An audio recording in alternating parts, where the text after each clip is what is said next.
તો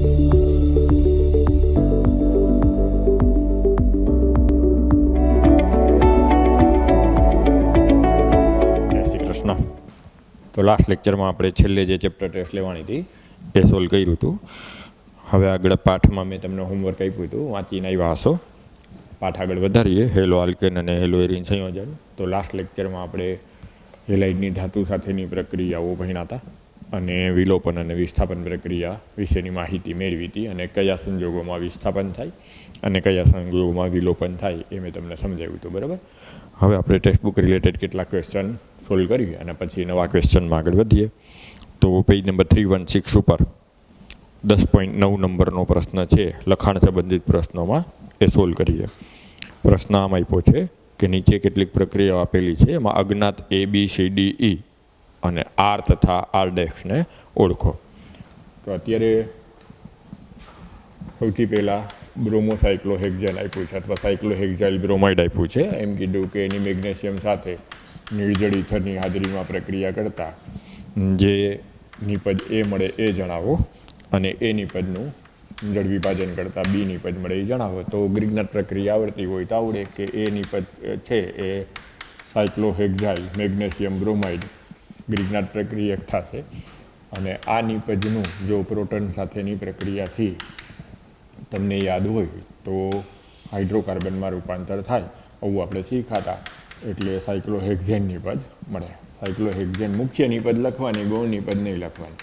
એટલે આ સંયોજન એ બનતું હોય પણ આ નહીં લખવાનું. જ્યારે એમ કહે કે નિપજ લખો ત્યારે મુખ્ય કાર્બનિક નિપજ લખવાની. તો અત્યારે એ નિપજ તરીકે સાયક્લોહેક્ઝાઇલ મેગ્નેશિયમ બ્રોમાઇડ થશે અને બી નિપજ તરીકે સાયક્લોહેક્ઝેન થશે. ત્યાર પછી એમ કીધું કે કોઈ એક અજ્ઞાત આલ્કાઇલ બ્રોમાઇડ છે, અજ્ઞાત આલ્કાઇલ બ્રોમાઇડ છે, એની મેગ્નેશિયમ સાથે શુષ્ક ઇથરની હાજરીમાં પ્રક્રિયા કરવામાં આવે છે. અજ્ઞાત આલ્કાઇલ બ્રોમાઇડની મેગ્નેશિયમ સાથે શુષ્ક ઇથરની હાજરીમાં પ્રક્રિયા કરવામાં આવે, નિર્જળ ઇથરની હાજરીમાં પ્રક્રિયા કરવામાં આવે તો નિપજ સી મળે છે, જેની ભારે પાણી સાથે, ભારે પાણી એટલે D+ અને OD- થાય. ભારે પાણી સાથે પ્રક્રિયા કરતા નિપજ આ રીતની મળે છે. તો હવે તમે સમજી શકો કે D+ જો આ સેકન્ડ નંબરના કાર્બન સાથે જોડાણો હોય તો જે આ સી નિપજ છે એમાં આમ હોવું જોઈએ, CH3 CH MgBr CH3. કારણ કે આમ હોય તો જ આ કાર્બન આયન થાય, આ મેગ્નેશિયમ પ્લસ થાય અને ભારે પાણીનો જે D+ છે એ અહીંયા જોડાય અને OD- છે એ અહીંયા જોડાય. એટલે જે નિપજ છૂટી પડે એ MgODBr અને આ નિપજ મળે. મુખ્ય કાર્બનિક નિપજ આ થાય. તો અત્યારે જે આ સી સંયોજન છે એ આ પ્રકારનું હોવું જોઈએ. જો આ પ્રકારનું સી સંયોજન હોય તો અહીંયા R તરીકે તમને શું હોય, આઇસોપ્રોપાઇલ ક્લોરાઇડ હોય તો જ તમને આ સંયોજન મળે. ગ્રિગ્નાટ પ્રક્રિયક તો જ આ મળે. નોર્મલ પ્રોપાઇલ ક્લોરાઇડ હોય તો આ નિપજ ના મળે. તો મેગ્નેશિયમ બ્રોમાઇડ છે એ નોર્મલ પ્રોપાઇલ સાથે જોડાયેલું મળે. એટલે જે R છે એ કયું ગ્રુપ હોવું જોઈએ, આઇસોપ્રોપાઇલ ગ્રુપ હોવું જોઈએ. તો જ આ આઇસોપ્રોપાઇલ બ્રોમાઇડ છે આ નિપજ આપે. અંતિમ નિપજ ઉપરથી તમે સી નિપજને પહેલાં કન્ક્લુઝન લ્યો કે આવી નિપજ હોય તો એમાંથી અંતિમ નિપજ તમને પ્રોપેનના આ બીજા કાર્બન ઉપર હાઇડ્રોજનનો સમસ્થાનિક જોડાયેલો મળે ભારે પાણી સાથેની પ્રક્રિયાથી. તો આમાંથી અહીંયા સુધી પહોંચો તો હવે ખબર પડી જાય કે આઇસોપ્રોપાઇલ બ્રોમાઇડ હોય તો તમને આ ગ્રિગ્નાટ પ્રક્રિયક આઇસોપ્રોપાઇલનો મળ્યો હોય. એટલે અત્યારે R તરીકે એમ કહેવાય આઇસોપ્રોપાઇલ ગ્રુપ હશે, સી તરીકે આ સંયોજન હશે. ત્યાર પછી એના પછીનો પ્રશ્ન આપ્યો છે, બહુ સહેલું છે, કન્સેપ્ટ ક્લિયર કરો તો બધું આવડે એવું જ છે. પણ રોજે રોજની મહેનત દરરોજ ડે ટુ ડે આપણે સ્કૂલ ચાલી હોય ત્યારે જેમ હોય એવી થવી જોઈએ. જરાય આપણી માન્યતા કે માનસિક પરિસ્થિતિ કે કોઈ જાતનો કાંઈ ચેન્જીસ બદલાવ ના આવેલો હોવો જોઈએ. ઘરે છીએ એટલે હવે કંટાળો અને થાક ને એ બધાનો અનુભવ જો થાય તો ક્ષણિક થઈ અને પાછું એને ખંખેરીને આગળ વધવાનું જ આવે. જે સમયની સાથે પરિવર્તનશીલ બને એને સમય સાચવે. એટલે જો નથી સમજાતું કે નથી આવડતું તો અમને કહો, પણ કંટાળો આવે છે, હવે થાકી ગયા છીએ, સ્કૂલ જેવી મજા ના આવે, ક્લાસરૂમ જેવી મજા ના આવે, જો આવું કર્યું ને તો એનો કોઈ ઉકેલ નીકળે જ નહીં. પરિસ્થિતિ અત્યારે આની પહેલાંય આપણે ઘણીવાર વાત થઈ છે કે સમગ્ર વિશ્વ માટે કપરી છે. કપરો કાળ બોલીએ તો કપરો શબ્દ છે, કાળ સમય જે છે કપરો છે, તો એનો અનુભવ તો થાય જ ને. તો એમાંથી જ આપણે સંઘર્ષ કરીને આગળ વધવાની વાત આવે. એક બાજુથી આપણે એમ બોલીએ કે કપરો કાળ છે ને એક બાજુથી જે રૂટીન નોર્મલ લાઈફ હતી એની અપેક્ષા રાખીએ, એના જેવું જ પહેલાં જેવું જ હતું એવી જ અપેક્ષા રાખીએ તો શક્ય જ નથી. તો કપરો કાળ કેને કહેવાય? કપરો કાળ જો આપણે કપરો વિશેષણ ઉમેરીને બોલતા હોય કે અત્યારે કપરો સમય છે, તો એ તો એના વિશેષણમાં જ આવી ગયું. એના માટે તૈયાર જ રહેવું પડે, પ્રિપેર જ રહેવું પડે. નોર્મલ રૂટીન લાઈફની જેમ જીવી અને એ કપરા કાળને ઇઝી બનાવવો પડે. એ જ એક રસ્તો છે, બીજો એ કંઈ રસ્તો નથી. એટલે ભણવાનું ભૂલવાનું નથી થતું. આજે ગઈકાલના છેલ્લા નીટના પેપરના મેં માર્ક જોયા તો કેમેસ્ટ્રીનું પેપર એટલું બધું અઘરું નહોતું, એટલું બધું હાર્ડ નહોતું, તોય હજી ઈ લેવલના માર્ક જે આવવા જોઈએ નથી. મારે જે જોઈએ છે હજી માર્ક નથી, તો હજી એ ખૂબ મહેનત વધારો. ના આવડતું હોય તો પૂછો, તો પ્રયત્ન કરો, પણ મૂકી દો. આખા દિવસમાં માન 2 કલાક 3 કલાક ભણવાનું હાલે અને બાકી એમનેમ સમય નીકળી જાય તો 12 સાયન્સમાં એવી રીતે તો નહીં જ ચાલે.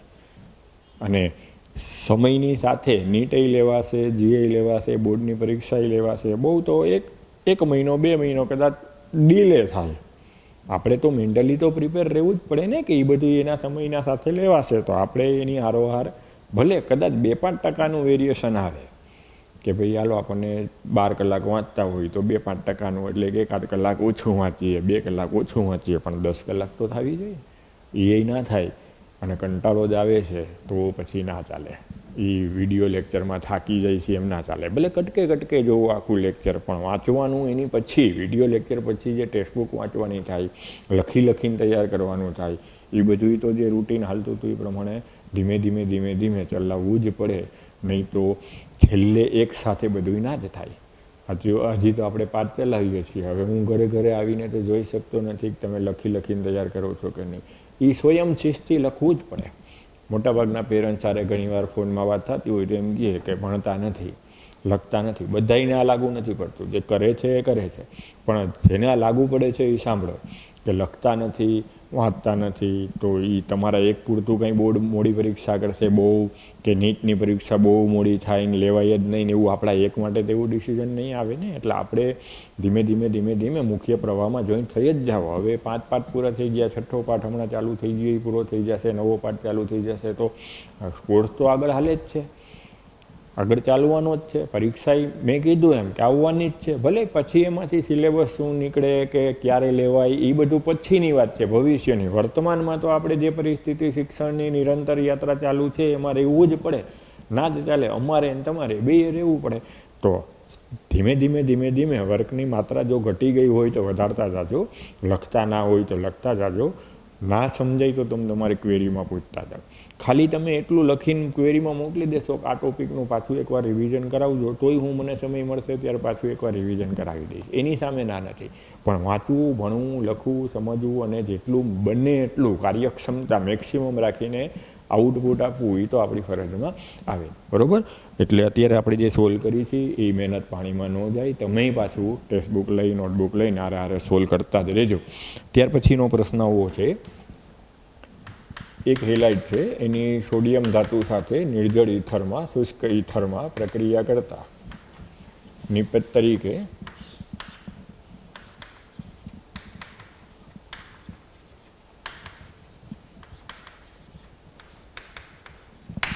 આ એક નિપજ હાઇડ્રોકાર્બનની આપી 1 2 3 4 1 2 3 4 1 2 3 4 લાંબામાં લાંબી શૃંખલા 4 કાર્બનની છે એટલે બ્યુટેન. 2 2 3 3 એટલે ટેટ્રામિથાઇલ. એટલે આખું નામ શું થઈ જાય? 2 2 3 3 ટેટ્રામિથાઇલ બ્યુટેન બન્યું. તો આ આડક શૃંખલા કઈ હોય? પછી એમાં એક બીજી સિક્વન્સમાં પ્રક્રિયા પેરેલલી આપી કે એ જ આલ્કાઇલ હેલાઇડની જો મેગ્નેશિયમ ધાતુ સાથે શુષ્ક ઇથરમાં પ્રક્રિયા કરો તો નિપજ ડી મળે છે અને એનું જળ વિભાજન કરતાં અંતિમ મુખ્ય નિપજ ઈ મળે છે. તો હવે આ ડી નિપજ કઈ જણાવો, ઈ નિપજ કઈ જણાવો અને આલ્કાઇલ હેલાઇડમાં આરડેક્સની શૃંખલા કઈ એ સમજાવો. તો હવે આપણને જે જ્ઞાત છે એના ઉપરથી આગળ વધીએ તો આપણને આ ફાઇનલ પ્રોડક્ટ ખબર છે. કે 2233 ટેટ્રામિથાઇલ બ્યુટેન મળ્યું. કોની સાથેની પ્રક્રિયાથી મળ્યું? સોડિયમ સાથેની શુષ્ક ઇથરની હાજરીમાં પ્રક્રિયાથી મળ્યું. તો આ કઈ પ્રક્રિયા થઈ? તો તમે તરત જ કહેશો કે સર આ તો વૂડ્સ પ્રક્રિયા થઈ. તો વૂડ્સ પ્રક્રિયાનો સિદ્ધાંત કયો હતો? કે બમણા કાર્બન ધરાવતો હેલાઇડ મળે. મૂળ હેલાઇડ કરતાં જે કાર્બન હોય એ બમણા મળે. એટલે હવે જો આ અંતિમ નિપજ બમણા કાર્બનવાળી હોય તો આના કરતાં અડધા કાર્બનવાળો હેલાઇડ હોય. એટલે જે આરડેક્સ શૃંખલા છે એ આના કરતાં અડધા કાર્બનવાળી હોય તો આ શૃંખલા કઈ થઈ?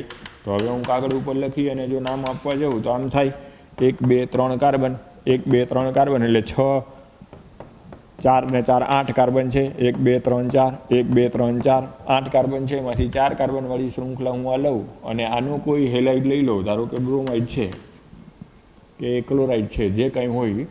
અત્યારે આપણે જનરલ રાખીએ તો આ જે કાર્બનવાળી શૃંખલા છે એ લઈ લઉં તો એ તૃતીયક બ્યુટાઇલ થાય. એટલે એમ કહેવાય કે આરડેક્સ શૃંખલા છે એ તૃતીયક બ્યુટાઇલવાળી હશે. કારણ કે જો તૃતીયક બ્યુટાઇલવાળી શૃંખલા હોય તો એના બમણા કાર્બન ધરાવતો હાઇડ્રોકાર્બન મળે. હવે ટ્રાય કરો કે આને આ શૃંખલા પાછી અહીંયા જોઈન કરી અને બમણા કાર્બનવાળો આલ્કેન લખો તો હતો એ નહીં આવી જાય 2233 ટેટ્રામિથાઇલ બ્યુટેન. એટલે આપણો જવાબ સાચો છે કે તૃતીયક બ્યુટાઇલવાળી શૃંખલા અહીંયા હશે. એટલે તૃતીયક બ્યુટાઇલ હેલાઇડ આપણને આ આરડેક્સ એક્સની જગ્યાએ આપેલું છે. હવે જો આ જ્ઞાત થઈ ગયું કે તૃતીયક બ્યુટાઇલ હેલાઇડ છે, પછી ક્લોરાઇડ બ્રોમાઇડ જે લેવું હોય એ લઈ શકાય. પણ અત્યારે આપણે અજ્ઞાત એક્સ રાખીને હેલોજન લઈ અને તૃતીયક બ્યુટાઇલ હેલાઇડ તરીકે જ આગળ વધીએ તેમ કહેવાય કે તૃતીયક બ્યુટાઇલ હેલાઇડની જો મેગ્નેશિયમ સાથે પ્રક્રિયા કરું તો જે ડી નિપજ છે એવી મળશે. તૃતીયક બ્યુટાઇલ મેગ્નેશિયમ હેલાઇડ. આ મેગ્નેશિયમ હેલાઇડની જો જળ વિભાજન પ્રક્રિયા કરો તો જળ વિભાજન પ્રક્રિયા દરમિયાન આ કાર્બ એનાયન છે એ પ્રોટોન સાથે જોડાય અને મેગ્નેશિયમ પ્લસ છે એની સાથે OH જોડાય. એટલે હવે જે ઈ નિપજ છે એ એવી આવશે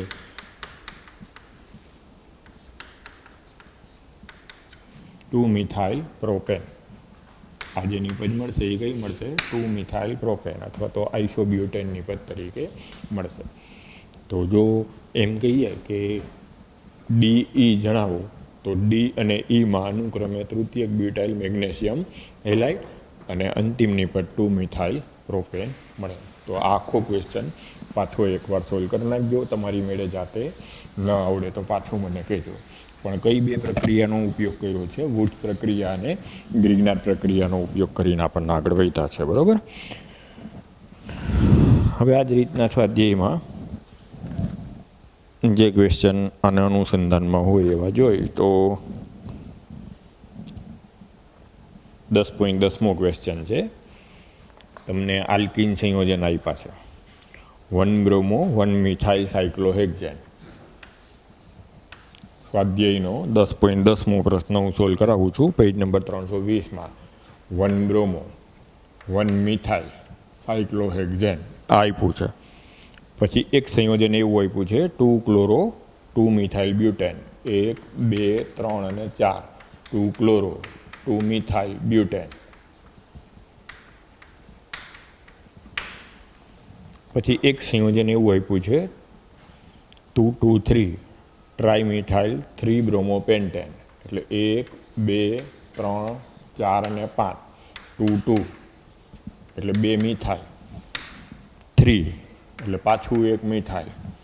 પછી 3 બ્રોમો એટલે એના ઉપર બ્રોમો અને પેન્ટેન. હવે બાકીના હાઇડ્રોજન જે આવતા હોય લખી નાખું તો અત્યારે આમ થઈ જાય CH2 CH3. આખું નામ પાછું વિચારવું તો 2 2 3 ટ્રાઇમિથાઇલ 3 બ્રોમો પેન્ટેન.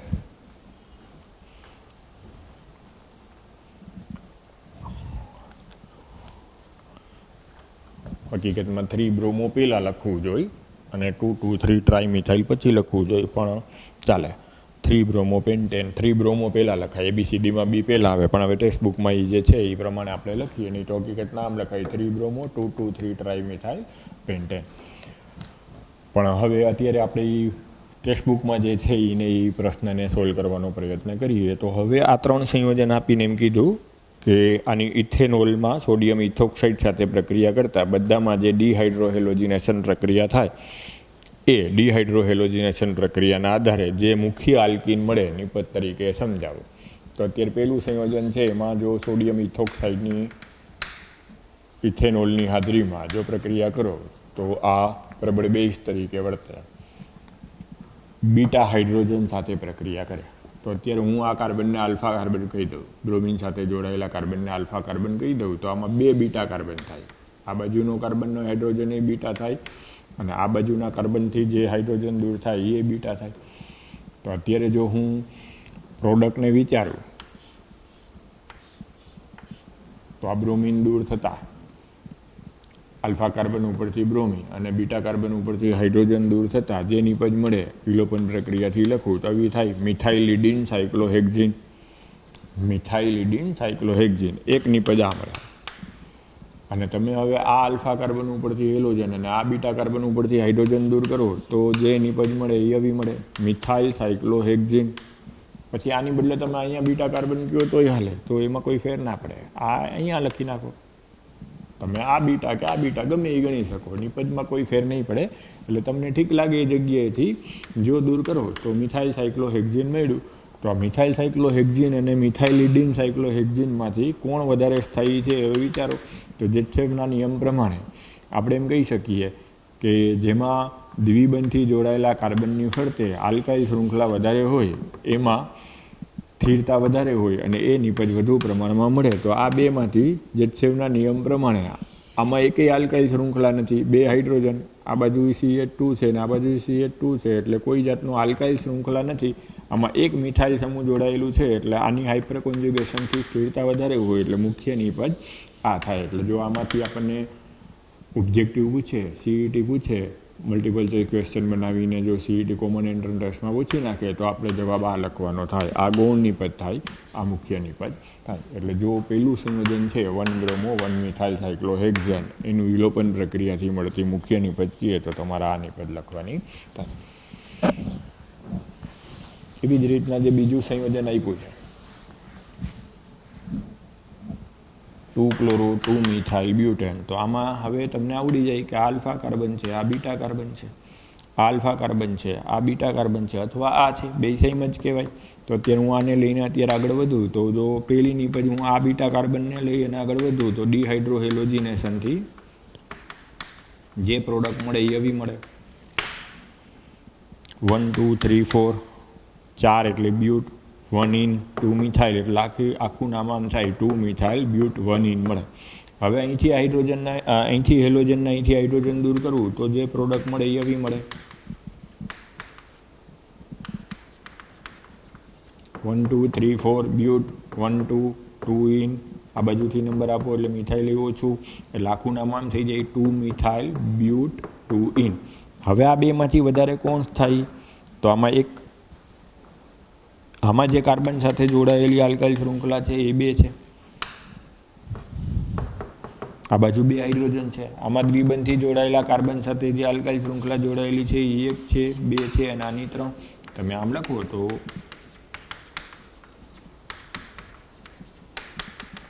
હાઇપર કોન્જ્યુગેશન આમાં વધારે થાય કારણ કે દ્વિબંધથી જોડાયેલા કાર્બનની ફરતે આમાં 3 મિથાઇલ શૃંખલા છે, 3 આલ્કાઇલ શૃંખલા છે, જ્યારે આમાં 2 જ આલ્કાઇલ શૃંખલા છે. આ બાજુ તો 2 હાઇડ્રોજન છે. તો નિયમ પ્રમાણે આપણે એમ કહી શકીએ કે આ મુખ્ય નિપજ હશે, આ ગૌણ નિપજ હશે. એટલે તમને 2 નિપજ જે મળી એમાંથી એમ કહેવાય કે મુખ્ય નિપજ આ હશે 2 મિથાઇલ બ્યુટ 2 in હશે.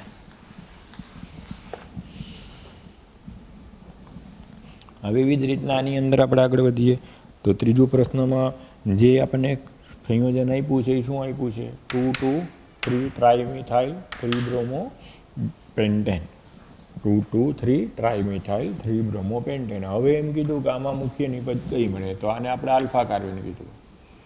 તો આને કયો કાર્બન કહેવાય બીટા, આને કયો કાર્બન કહેવાય બીટા. તો હવે આ આલ્ફા અને બીટા કાર્બનના અનુસંધાનમાં જો જવાબ લખો તો શું થાય CH3 C CH3 CH3 C CH3 અહીંથી બ્રોમિન ગયો, બાજુના કાર્બન ઉપરથી હાઇડ્રોજન ગયો તો એક આ નિપજ મળે.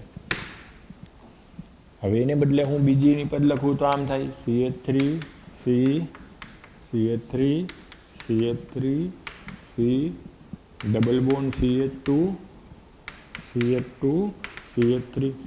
તો હવે આ 2 નિપજમાંથી કઈ નિપજ વધારે સ્થાયી થાય તો આ નિપજ વધારે સ્થાયી થાય કારણ કે આમાં કેટલી આલ્કાઇલ શૃંખલા છે 1 2 અને 3.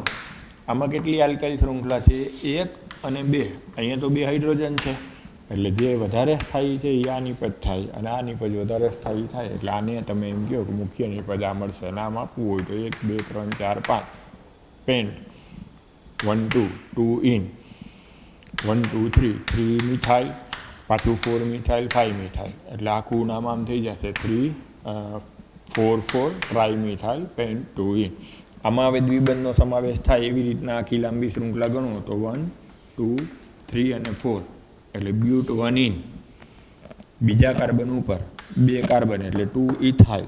પછી એમાં ને એમાં પાછા પહેલા કાર્બન ઉપર 2 મિથાઇલ એટલે 2 1 1 dimethyl ethyl 2 1 1 dimethyl ethyl બ્યુટ 1 in.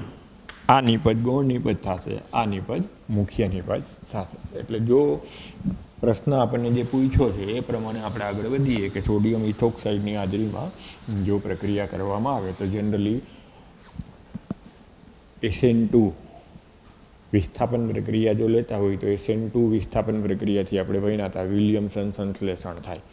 હવે આપણને આમાં ચોખવટ કરીને એમ કહી દીધું છે કે આ વિલોપન પ્રક્રિયા આપે છે. તો વિલોપન પ્રક્રિયા આપતું હોય સોડિયમ ઇથોક્સાઇડની હાજરીમાં જો પ્રક્રિયા કરો ઇથેનોલિક સોડિયમ ઇથોક્સાઇડની તો એ SN2ને બદલે E2 મિકેનિઝમથી પ્રક્રિયા થાય, E2 વિલોપન પ્રક્રિયા થાય. આની પહેલાં જ્યારે પેપર મેં સોલ્વ કરાવ્યું ત્યારે તમને સમજાવ્યું હતું કે જે SN2ને બદલે હવે આમાં કઈ વિલોપન પ્રક્રિયા થશે? E2 વિલોપન પ્રક્રિયાથી જે નિપજ મળે છે બધી નિપજ તમને એને લખીને સમજાવી. એટલે આખો પ્રશ્ન મેં તમને જે ભણાવ્યો એ પરીક્ષાની દ્રષ્ટિએ કામનો. આ જ જગ્યાએ જો અત્યારે હું વિલિયમસન સંશ્લેષણ વખતે લેતો હોઉં, આમાં ચોખવટ કરી છે કે વિલોપન પ્રક્રિયા થાય છે એમ સમજાવીને મુખ્ય નિપજ. આમાં જો તમને હવે વિલિયમસન સંશ્લેષણ વખતે હેલાઇડ આપ્યા હોય તો પ્રાથમિક અને દ્વિતીયક હેલાઇડની SN2 કેન્દ્રાનુરાગી વિસ્થાપન પ્રક્રિયાથી ઇથર પણ મળી શકે. મોટે ભાગે પ્રાથમિક હેલાઇડ એના માટે સર્વશ્રેષ્ઠ કહેવાય. પ્રાથમિક હેલાઇડ હોય ને તો મુખ્ય નિપજ ઇથર મળે, દ્વિતીયક હેલાઇડ હોય તો મુખ્યત્વે વિસ્થાપન થાય અને ભેગું વિલોપનની નિપજ મળી શકે, અને તૃતીયક હેલાઇડ હોય તો મેજોરિટી વિલોપન પ્રક્રિયા થાય. તો આમ એ જે આખો મેં મુદ્દો તમને સમજાવ્યો હતો એ મુદ્દાને અત્યારે આમાં ઉપયોગમાં લઈ અને પ્રશ્નમાં જ કહી દીધું છે કે વિલોપન પ્રક્રિયા થાય છે તો પછી કંઈ વિચારવાનું જ આવતું નથી. વિસ્થાપન નહીં, કઈ પ્રક્રિયાના આધારે સમજાવવાનું વિલોપન પ્રક્રિયા થાય છે એમ એ સમજી અને આખી નિપજ પ્રેડિક્ટ કરવાની. કયા નિયમનો ઉપયોગ કરવાનો? જજસેવનો નિયમનો ઉપયોગ કરી અને જે ફાઇનલ પ્રોડક્ટ છે એ તમારે સમજાવવાની થાય. એટલે ક્વેશ્ચન કોમ્પિટેટિવ એક્ઝામની દ્રષ્ટિએ સારો. એટલે 10.10 નંબરનો ક્વેશ્ચન છે જે મેં તમને ભણાવ્યો એ લખી અને પાછો એક વખત સોલ્વ કરી નાખજો. ત્યાર પછી 10.21મો પ્રશ્ન જુઓ. 10.20મો પ્રશ્ન હાથે હોમવર્કમાં લખી નાખજો. મેં તમને કરાવી દીધો છે કે આલ્કાઇલ ક્લોરાઇડની જલીય કેવોઇડ સાથેની પ્રક્રિયાથી આલ્કોહોલ બને, પરંતુ આલ્કોહોલિક કેવોઇડ સાથેની પ્રક્રિયાથી મુખ્યત્વે નિપજ આલ્કીન બને. તો એનું કારણ તમને સમજાવ્યું હતું કે એકમાં કેન્દ્રાનુરાગી વિસ્થાપન થાય, એકમાં વિલોપન પ્રક્રિયા થાય. વિસ્થાપન અને વિલોપનની જે કોમ્પિટિશન છે એ કેના ઉપર આધાર રાખે તો ત્યારે એ સમજાવ્યું હતું કે કેન્દ્રાનુરાગી આયન અને બેઝ તરીકેની જે વર્તવાની પ્રબળતા છે એના ઉપર આધાર રાખે, દ્રાવક ઉપર આધાર રાખે, આલ્કાઇલ હેલાઇડના કદ ઉપર આધાર રાખે, કેન્દ્રાનુરાગી આયનના કદ ઉપર આધાર રાખે અને બાહ્ય પરિસ્થિતિ જે દ્રાવક છે, તાપમાન છે એના ઉપર પણ આધાર રાખે. પણ અત્યારે જે એનો જવાબ છે એ મેં આખો લેક્ચરમાં તમને સમજાવી દીધો હતો. એ તમારે અત્યારે લઈ અને વ્યવસ્થિત રીતના નોટ ડાઉન કરીને આ ક્વેશ્ચનનો આન્સર જાતે બનાવી નાખજો. 10.20મો પ્રશ્ન પેજ નંબર 321 ઉપર કે આલ્કાઇલ ક્લોરાઇડ જલીય કેવોઇડ સાથે આલ્કોહોલ એટલે કે કેન્દ્રાનુરાગી વિસ્થાપન પ્રક્રિયા આપે છે, પરંતુ આલ્કોહોલિક કેવોઇડ છે એ વિલોપન પ્રક્રિયા આપી અને મુખ્ય નિપજ આલ્કીન આપે છે. તો શા માટે સમજાવો. હવે 10.21મો પ્રશ્ન સરસ છે, મજાનો છે. આમાં પૂછે કે પ્રાથમિક આલ્કાઇલ હેલાઇડ જેનું અણુસૂત્ર C4H9Br છે એ આલ્કોહોલિક કેવોઇડ સાથે પ્રક્રિયા કરી અને એક સંયોજન આપે છે. આલ્કોહોલિક કેવોઇડ સાથે પ્રક્રિયા છે એટલે સંયોજન આલ્કીન બનશે, બીટા વિલોપન પ્રક્રિયા થશે. આ સંયોજન બી છે. આ સંયોજનને આપણે અજ્ઞાત સંયોજનને એ કીધું. સંયોજન બી HBr સાથે પ્રક્રિયા કરી અને સંયોજન સી આપે છે. તો આલ્કીનની HBr સાથે પ્રક્રિયા કરો એટલે માર્કોનિકોફના નિયમ પ્રમાણે પ્રક્રિયા થઈ અને હેલાઇડ મળે. એટલે જે સંયોજન સી મળશે એ હેલાઇડ મળશે. આમાંથી બીટા વિલોપન પ્રક્રિયા થશે એટલે જે ડીહાઇડ્રોહેલોજિનેશન છે એનાથી પાછું આપણને આલ્કીન બનશે. C4H9Br માંથી HBr નીકળી જાય એટલે C4H8 મળે. C4H8 મળે એની HBr સાથે યોગશીલ પ્રક્રિયા કરો એટલે પાછું C4H9Br મળે. હવે એમ કીધું કે જે એનો સમઘટક છે એટલે આ બે સમઘટક છે એ ને સી, કોમન સેન્સ છે. C4H9Br અને C4H9Br આનું સૂત્ર સરખું છે, બંધારણ સૂત્ર ભિન્ન થશે એટલે આ બે સમઘટકો છે. હવે એમ કીધું કે જ્યારે એ સોડિયમ ધાતુ સાથે પ્રક્રિયા કરી સંયોજન DCH18 આપે છે એટલે કે આ જે આલ્કાઇલ હેલાઇડ છે C4H9HBr એ જ્યારે સોડિયમ ધાતુ સાથે શુષ્ક ઇથરમાં પ્રક્રિયા કરી અને સંયોજન બનાવે છે ત્યારે આના 2 મોલ વપરાય. 2 મોલ સોડિયમ હેલાઇડ દૂર થાય. વુડ્સ પ્રક્રિયાના અંતે બમણા કાર્બન ધરાવતો આલ્કેન બને. એ જે બને છે C4H9Br જોડાણથી એ C4H9 વત્તા C4H9 એટલે શું થઈ જાય C8H18 એ જે મળે છે એ સંયોજન નોર્મલ બ્યુટાઇલ બ્રોમાઇડ સાથેની સોડિયમ પ્રક્રિયાથી મળતા સંયોજનથી ભિન્ન હોય છે. એટલે છેલ્લું વાક્ય કામનું કે આ જે મળ્યું એ નોર્મલ બ્યુટાઇલ બ્રોમાઇડમાંથી જે ઓક્ટેન મળે એ ઓક્ટેન જેવું નથી. તો હવે આ નોર્મલ બ્રોમાઇડ નથી એનો મતલબ એવો થયો. એટલે અત્યારે C4H9Br જે અજ્ઞાત છે એના જો સંયોજનોના સમઘટકો વિચારો તો અત્યારે એક શક્યતા આવી થાય નોર્મલ બ્યુટાઇલ બ્રોમાઇડ, એક શક્યતા આવી થાય આઇસોબ્યુટાઇલ બ્રોમાઇડ, એક શક્યતા આવી થાય તૃતીયક બ્યુટાઇલ બ્રોમાઇડ અને એક શક્યતા આવી થાય દ્વિતીયક બ્યુટાઇલ બ્રોમાઇડ.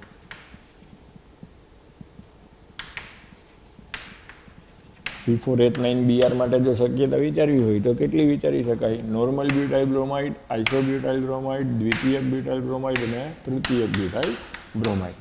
પણ હવે જ્યારે હું રકમ વાંચીશ ત્યારે પ્રાથમિક આલ્કાઇલ હેલાઇડ ત્યાંથી તો શરૂઆત કરી એટલે આ આલ્કાઇલ હેલાઇડ કયો છે પ્રાથમિક એટલે આ દ્વિતીયક અને તૃતીયકની શક્યતા નીકળી જાય. દ્વિતીયકય નથી અને તૃતીયકય નથી એટલે હવે આ બેમાંથી એક હોય.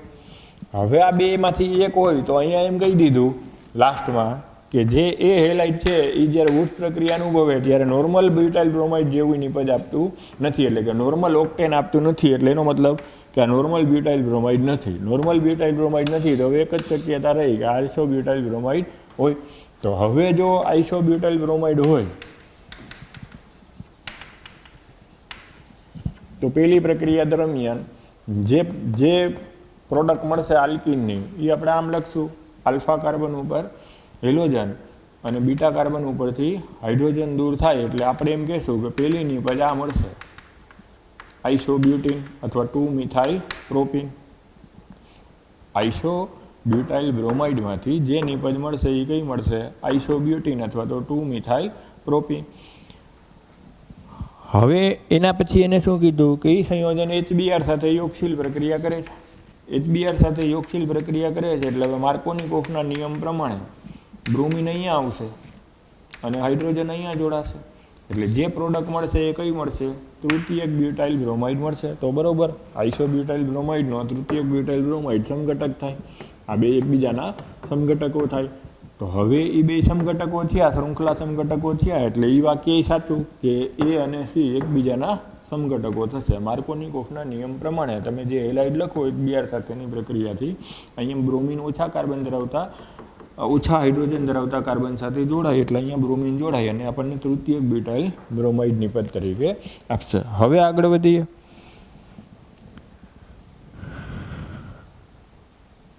જો આ સોડિયમ ધાતુ સંયોજન આ જે હેલાઇડ છે એની સોડિયમ ધાતુ સાથેનું સંયોજન લ્યો તો હવે આ જે સોડિયમ ધાતુ સાથેનું આનું સંયોજન લઈ તો CH3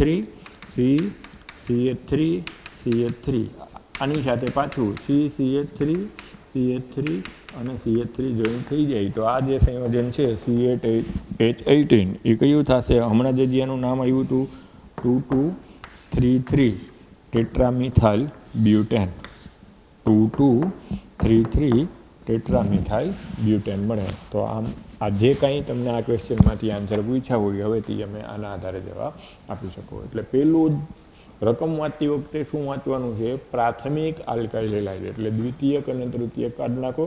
હવે આ બે શક્યતા રહી. આ બેમાંથી એને છેલ્લે એમ કહી દીધું કે નોર્મલ બ્યુટાઇલ બ્રોમાઇડ વળી નોર્મલ ઓક્ટેન નિપજ મળતી નથી. તો હવે તમારે અહીંયા આઇસોપ્રોપ બ્યુટાઇલ બ્રોમાઇડ એક જ વસ્તુ વધી, એ આઇસો બ્યુટાઇલ બ્રોમાઇડ લઈ અને આગળ વધો તો એ આખે આખો પેરેગ્રાફ તમે સમજાવી શકો અને એના આધારે જે કાંઈ જવાબ દેવાના હોય દઈ શકો. એટલે 10.21 નંબરનો પ્રશ્ન છે એ આખો વ્યવસ્થિત રીતના હોમવર્કમાં ગણી નાખજો.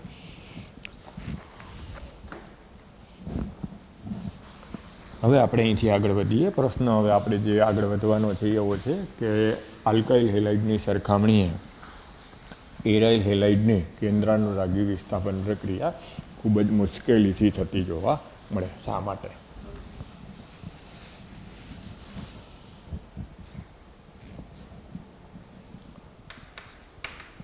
આલ્કાઇલ હેલાઇડ લીધું, ધારો કે મેં કોઈ પણ ક્લોરાઇડ લીધું અને એની ન્યુક્લિયોફિલિક સબસ્ટિટ્યુશન રિએક્શન કરું તો ન્યુક્લિયોફિલિક સબસ્ટિટ્યુશન રિએક્શન એરાઇલ હેલાઇડમાં જ્યારે કરું ત્યારે એના કરતાં વધારે પ્રબળતાથી પ્રક્રિયા કરું ત્યારે થાય, અથવા તો પ્રતિક્રિયાત્મકતા ખૂબ જ ઓછી હોય. તો આવું શું કામે થાય એના માટેની સમજૂતી આપણે અત્યારે મેળવવાની છે. તો હવે એને સમજાવવું હોય તો સૌથી પહેલું પરિબળ તમે સંસ્પંદનનું આપી શકો.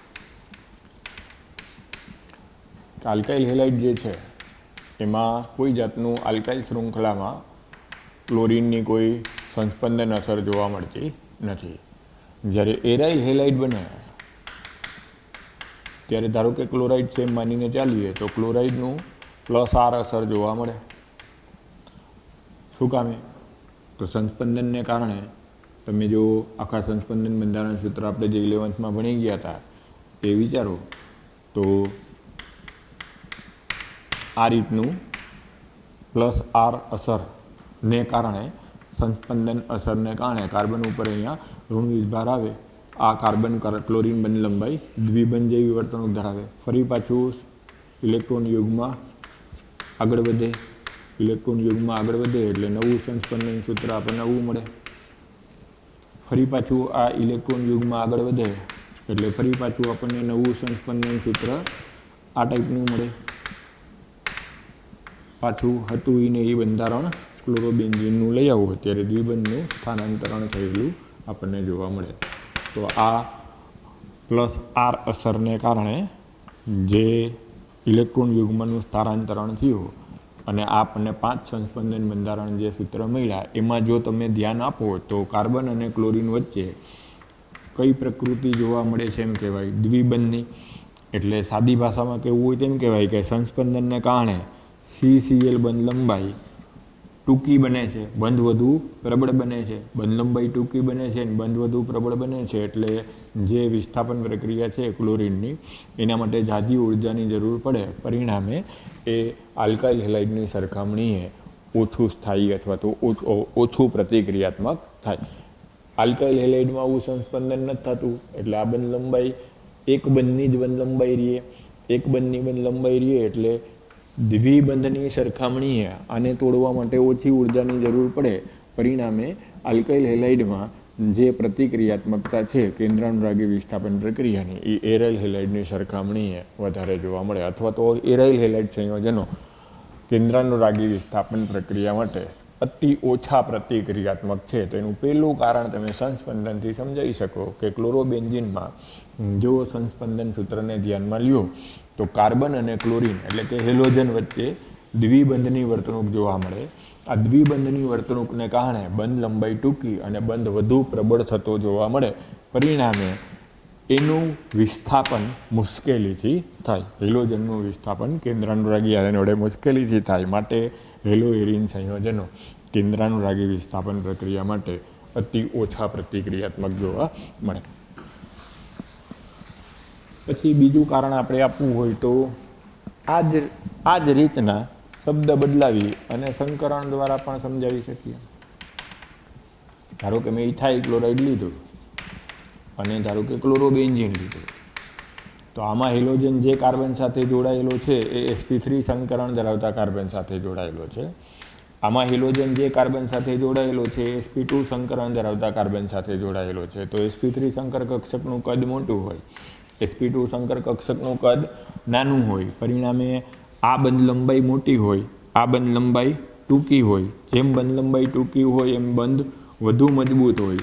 જેમ બંધ વધુ મજબૂત હોય એમ એને તોડવા માટે, એની વિઘટન માટેની પ્રક્રિયા માટે વધુ ઉર્જાની જરૂર પડે. માટે પ્રતિક્રિયાત્મકતા આની ઓછી થાય, આની પ્રતિક્રિયાત્મકતા વધારે થાય. એટલે એ જ વસ્તુ જે આપણે સંકરણથી સમજાવ્યું, એ જ કન્ક્લુઝન કોનાથી સમજાવી શકીએ? સંકરણથી પણ સમજાવી શકીએ. આલ્કાઇલ હેલાઇડ અને એરાઇલ હેલાઇડ વચ્ચે મુખ્યત્વે કાર્બનના સંકરણનો તફાવત છે. સંકરણને કારણે CH કાર્બન હેલોજન બંધની પ્રકૃતિમાં ફેરફાર થાય. દાખલા તરીકે બંધ લંબાઈમાં ફેરફાર થાય. કાર્બન હેલોજનની બંધ લંબાઈ આલ્કાઇલ હેલાઇડમાં વધારે થાય, એરાઇલ હેલાઇડમાં ટૂંકી થાય. એરાઇલ હેલાઇડમાં બંધ લંબાઈ કાર્બન હેલોજનની ટૂંકી થાય, પરિણામે એ બંધ વધુ મજબૂત થાય. વધુ મજબૂત થાય એટલે એની કેન્દ્રાનુરાગી વિસ્થાપન પ્રક્રિયાની પ્રતિક્રિયાત્મકતા ઓછી જોવા મળે. એટલે તમે સંકરણના આધારે પણ સમજાવી શકો. ત્યાર પછી જ્યારે આલ્કાઇલ હેલાઇડની વિસ્થાપન પ્રક્રિયા તમે વિઘટનથી સમજાવતા હો, વિષમભાગી વિભાજનથી ધારો કે સમજાવો, તો આલ્કાઇલ હેલાઇડનું જો વિઘટન થઈ અને કાર્બ કેટાયન બનતો હોય તો આમાં આલ્કાઇલ કેટાયન બને. જો હેલો એરિન સંયોજનમાં સ્વ આયનીકરણથી તમે કેટાયન બનાવો તો એ ફિનાઇલ કેટાયન બને. સ્વાભાવિક છે કે ફિનાઇલ કેટાયનની સ્થિરતા આલ્કાઇલ કેટાયન કરતાં ઘણી બધી ઓછી હોય. આ અસ્થાયી હોય. અસ્થાયી હોય એટલે એની પ્રક્રિયા મોટાભાગની પ્રતિગામી દિશામાં જ રહીએ. પરિણામે આ બંધ છે એ તોડવા માટે, પુરોગામી ધકેલવા માટે ઘણી બધી ઉર્જાની જરૂર પડે. પરિણામે પણ એમ કહી શકાય કે આલ્કાઇલ હેલાઇડની સરખામણીએ એરાઇલ હેલાઇડ ઓછા પ્રતિક્રિયાત્મક છે. અથવા તો નિરપેક્ષ વિધાન આપવું હોય કે એરાઇલ હેલાઇડની કેન્દ્રાનુરાગી વિસ્થાપન પ્રક્રિયા અતિ મુશ્કેલીથી થાય અથવા તો અતિ ઓછું પ્રતિક્રિયાત્મક છે, તો એનું એક રીઝન આ આપી શકો કે ફિનાઇલ કેટાયન અસ્થાયી છે. પરિણામે જે હેલોબેન્ઝીનમાંથી વિષમભાગી વિભાજનથી ફિનાઇલ કેટાયન બનવાની જે પ્રક્રિયા છે પુરોગામી દિશામાં, એ અતિ ધીમી હોય, ઓલમોસ્ટ ના થાય. એટલે તમારે એને ઉર્જા આપવી પડે બહારથી. એટલે એ પ્રબળ પરિસ્થિતિમાં કેન્દ્રાનુરાગી વિસ્થાપન પ્રક્રિયાઓ દર્શાવે. નોર્મલ કન્ડિશનમાં એરાઇલ હેલાઇડ કેન્દ્રાનુરાગી વિસ્થાપન પ્રક્રિયા દર્શાવતું નથી. એમાંય કાર્બ કેટાયન અસ્થાયી છે, ફિનાઇલ કેટાયન અસ્થાયી છે, માટે SN1 મિકેનિઝમથી તો ક્યારેય પ્રક્રિયા ન થાય. ત્યાર પછી જો અન્ય એક કારણ આપવું હોય તો આમે આપી શકો કે આલ્કાઇલ હેલાઇડ જ્યારે બંધારણની દ્રષ્ટિએ વિચારો ત્યારે એમાં એરાઇલ હેલાઇડની જેમ ઇલેક્ટ્રોન ડેન્સિટી કાર્બનના માળખામાં નથી. આપણે જો ક્લોરોબેન્ઝીન કે બ્રોમોબેન્ઝીન લઈએ તો બેન્ઝીનનું જે માળખું છે એમાં અહીંયા ઇલેક્ટ્રોન સ્થાનાંતરણથી દરેક કાર્બન ઉપર જે સંસ્પંદનની ઘટનાને કારણે ગતિશીલ હોય, ડિલોકલાઇઝેશન થતું હોય, એને કારણે આ આખું માળખું છે ઇલેક્ટ્રોન રીચ કહેવાય. જ્યારે આલ્કાઇલ હેલાઇડમાં એ પ્રકારનું ઇલેક્ટ્રોન રીચ માળખું નથી. એટલે જ્યારે ન્યુક્લિયોફાઇલ એટેક કરે ત્યારે આ હેલાઇડનું વિસ્થાપન સરળતાથી થાય, પણ આમાં જ્યારે ન્યુક્લિયોફાઇલ એટેક કરે ત્યારે આ ઇલેક્ટ્રોન રીચ માળખાનું અપાકર્ષણય હોય, સમાન વીજભાર વચ્ચેનું અપાકર્ષણય હોય.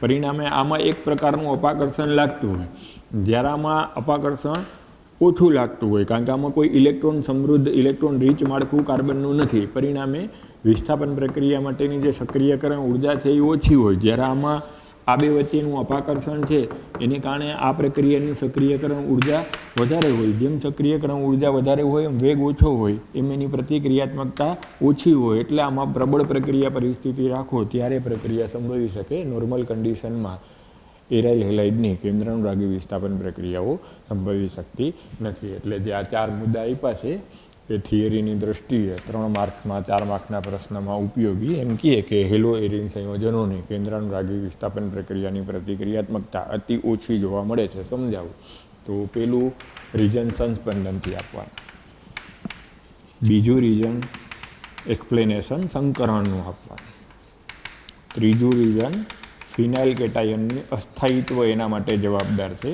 એ સમજાવવાનું કે ફિનાઇલ કેટાયન અસ્થાયી છે, એમાં સંસ્પંદન જોવા મળતું નથી. એટલે ફિનાઇલ કેટાયન અસ્થાયી છે, માટે એમાં કેન્દ્રાનુરાગી વિસ્થાપન પ્રક્રિયા પ્રત્યેની પ્રતિક્રિયાત્મકતા અતિ ઓછી છે. અને છેલ્લો મુદ્દો એક જનરલ અપાકર્ષણ દ્વારા સમજાવવાનું કે હેલો એરિન સંયોજનમાં જે એરાઇલ ચક્ર હોય એ ઇલેક્ટ્રોન રીચ કહેવાય. એટલે કે એ ઇલેક્ટ્રોન ધરાવનાર જે પ્રણાલી છે એ કેન્દ્રાનુરાગી આયની કેવું હોય, ઋણ પરિણામે બે વચ્ચે થોડા ઘણા અંશે અપાકર્ષણ બળ પણ લાગતું હોય, એને કારણે એ ઓછું પ્રતિક્રિયાત્મક છે એમ કહેવામાં આવે. તો આ 4 મુદ્દાને અર્થ વિસ્તાર કરી અને વ્યવસ્થિત એક આખો થિયરીનો ક્વેશ્ચન બનાવી નાખવાનો. એ થિયરીનો ક્વેશ્ચન નોટમાં લખી નાખવાનો, લખીને પછી પાકો કરવાનો. ક્યાંક કોઈક શબ્દ ટેક્સ્ટબુકથી જુદો આવે તો કોઈ વાંધો નહીં, એવું પાકું કરવાનું, ગોખવાનો મતલબ નહીં. કન્સેપ્ટ ક્લિયર કરી અને મેક્સિમમ ટેક્સ્ટબુક પ્રમાણે લખાઈ જાય એવો પ્રયત્ન કરવાનો, બરાબર. તો આખો ક્વેશ્ચન હોમવર્કમાં લખી નાખજો. ત્યાર પછી હવે આમાં કે જો ક્લોરોબેન્ઝીન હોય એટલે કે એરાઇલ હેલાઇડ હોય, એમાંય જો વિસ્થાપિત એરાઇલ હેલાઇડ લેવામાં આવે તો કેન્દ્રાનુરાગી વિસ્થાપન પ્રક્રિયામાં શું ફેર પડે. માનો કે મારી પાસે ક્લોરોબેન્ઝીન છે, તમારી પાસે નાઇટ્રોક્લોરોબેન્ઝીન છે, કોઈ એક વ્યક્તિ પાસે 2,4,6 ટ્રાઇનાઇટ્રોક્લોરોબેન્ઝીન છે. તો હવે જો આ બધાનું આપણે કેન્દ્રાનુરાગી વિસ્થાપન પ્રક્રિયાથી અંતિમ નિપજ મેળવતા હોય, દાખલા તરીકે મારે ક્લોરોબેન્ઝીનમાંથી ફિનોલ બનાવવું છે જળ વિભાજન પ્રક્રિયા દ્વારા, તો જો ઇથાઇલ ક્લોરાઇડમાંથી ઇથેનોલ બનાવવું તો જલીય એને હોય તો વડે ડાયરેક્ટ સીધી ઓળાના તાપમાને પ્રક્રિયા કરી નાખવું તોય કેન્દ્રાનુરાગી વિસ્થાપન પ્રક્રિયા થઈ અને ઇથેનોલ મળી જાય. પણ જો એ જ પ્રક્રિયા મારે ક્લોરોબેન્ઝીનમાંથી ફિનોલ બનાવવું હોય તો મારે એને ઓએચની સાંદ્રતા ઘણી બધી જાજી રાખવી પડે. 6 થી 8% જેટલો જલીય એને ઓએચ લેવો પડે, 360 ડિગ્રી જેટલું ઊંચું તાપમાન રાખવું પડે અને 312 જેટલું દબાણ રાખવું પડે. આટલી પ્રબળ પ્રક્રિયા પરિસ્થિતિ રાખવું ત્યારે એ મને ફિનોલ મળે. આ પદ્ધતિને આગળ મેં લખાયું તો ડાઉ પદ્ધતિ કહેવાય. તો આ પ્રાયોગિક રીતે સાબિતી મળી કે આલ્કાઇલ હેલાઇડ કરતાં એરાઇલ હેલાઇડની કેન્દ્રાનુરાગી વિસ્થાપન પ્રક્રિયા મુશ્કેલીથી થાય. આવી જ રીતના આપણે જો નોર્મલ ઇથાઇલ ક્લોરાઇડ લઈ અને આલ્કોહોલિક KCN સાથે પ્રક્રિયા કરો તો પ્રોપેન નાઇટ્રાઇલ અથવા તો ઇથાઇલ સાયનાઇડ મળી જાય. કેન્દ્રાનુરાગી વિસ્થાપન પ્રક્રિયા સહેલાઈથી થઈ જાય. પણ આ જ જગ્યાએ જો તમારે ક્લોરોબેન્ઝીનમાંથી બેન્ઝોનાઇટ્રાઇલ બનાવવું તો ક્યુપ્રસ સાયનાઇડની હાજરીમાં પ્રક્રિયા કરવી પડે, 473 કેલ્વિન જેટલું ઊંચું તાપમાન રાખવું પડે, નોર્મલ કન્ડિશન કરતાં વધુ દબાણ રાખવું પડે, ત્યારે પ્રક્રિયા થઈ અને બેન્ઝોનાઇટ્રાઇલ અથવા સાયનોબેન્ઝીન બને. તો એનો મતલબ કે આ પ્રાયોગિક સાબિતી કહેવાય કે આલ્કાઇલ હેલાઇડની કેન્દ્રાનુરાગી વિસ્થાપન પ્રક્રિયા કરતાં એરાઇલ હેલાઇડની કેન્દ્રાનુરાગી વિસ્થાપન પ્રક્રિયા મુશ્કેલીથી થાય અથવા તો વધુ પ્રબળ પ્રક્રિયા પરિસ્થિતિમાં થાય અથવા તો હેલો એરિન સંયોજનો કેન્દ્રાનુરાગી વિસ્થાપન પ્રક્રિયા પ્રત્યે ઓછા પ્રતિક્રિયાત્મક છે, અતિ ઓછા પ્રતિક્રિયાત્મક છે એવું વાક્ય લખ્યું છે ને. એટલે મેં જે લાસ્ટ ટેસ્ટ સોલ્વ કરાવી ત્યારે તમને કીધું હતું કે કેન્દ્રાનુરાગી વિસ્થાપન પ્રક્રિયા પ્રત્યે વિનાઇલ ક્લોરાઇડ પ્રતિક્રિયાત્મકતા ઓછું ધરાવતું હોય અને ક્લોરોબેન્ઝીન પ્રતિક્રિયાત્મકતા ઓછું ધરાવતું હોય. સૈદ્ધાંતિક રીતે બે જવાબ સાચા થાય. પણ આપણી ટેક્સ્ટબુક પ્રમાણે મેં તમને આ જવાબ એટલે આપ્યો હતો કે આપણી ટેક્સ્ટબુકમાં શું લખ્યું છે કે કેન્દ્રાનુરાગી વિસ્થાપન પ્રક્રિયાઓ પ્રત્યે હેલો એરિન સંયોજનો અતિ ઓછા પ્રતિક્રિયાત્મક છે. એટલે મેં તમને સૈદ્ધાંતિક આપણી ટેક્સ્ટબુક પ્રમાણે આ જવાબ સિલેક્ટ કરીને આપ્યો છે. બાકી જે મેં ટેસ્ટમાં પ્રશ્ન પૂછ્યો તો એમાં તમે વિનાઇલ ક્લોરાઇડ લખ્યું હોય તો એ જવાબ એટલીસ્ટ થિયરિટિકલી તો સાચો જ થાય. પાછા અહીંયા આવી જાય. પાછું એક ઉદાહરણ લઉં કે ઇથાઇલ ક્લોરાઇડ હોય એની જો એમોનિયા સાથે પ્રક્રિયા કરો તો નોર્મલ ટેમ્પરેચરે સામાન્ય તાપમાને અને દબાણે પ્રક્રિયા થઈ શકે, ઇથાઇલ એમાઇન બને. આ પ્રક્રિયા કેન્દ્રાનુરાગી વિસ્થાપન પ્રક્રિયા થાય. ભણાઈ તાક વધુ પ્રમાણમાં હેલાઇડ નાખી દીધું હોય તો દ્વિતીયક એમાઇન તૃતીયક એમાઇન બને. એ આપણે આગળ ભણી જતા.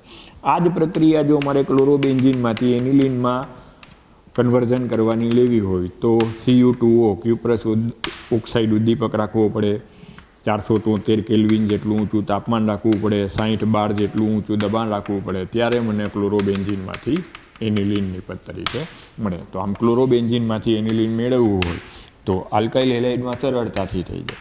પણ એ જ જગ્યાએ જો મારે આલ્કાઇલ હેલાઇડની જગ્યાએ હેલો એરિનમાંથી આ પ્રક્રિયા કરવી હોય તો ઉદ્દીપકની હાજરીમાં ઊંચા તાપમાને દબાણે એટલે કે પ્રબળ પ્રક્રિયા પરિસ્થિતિમાં પ્રક્રિયા કરવી પડે. એટલે એક આપણને પ્રેક્ટિકલી સાબિતી મળી કે હેલો એરિન સંયોજનો કેન્દ્રાનુરાગી વિસ્થાપન પ્રક્રિયા પ્રત્યે આલ્કાઇલ હેલાઇડની સરખામણીએ ઓછા પ્રતિક્રિયાત્મક છે.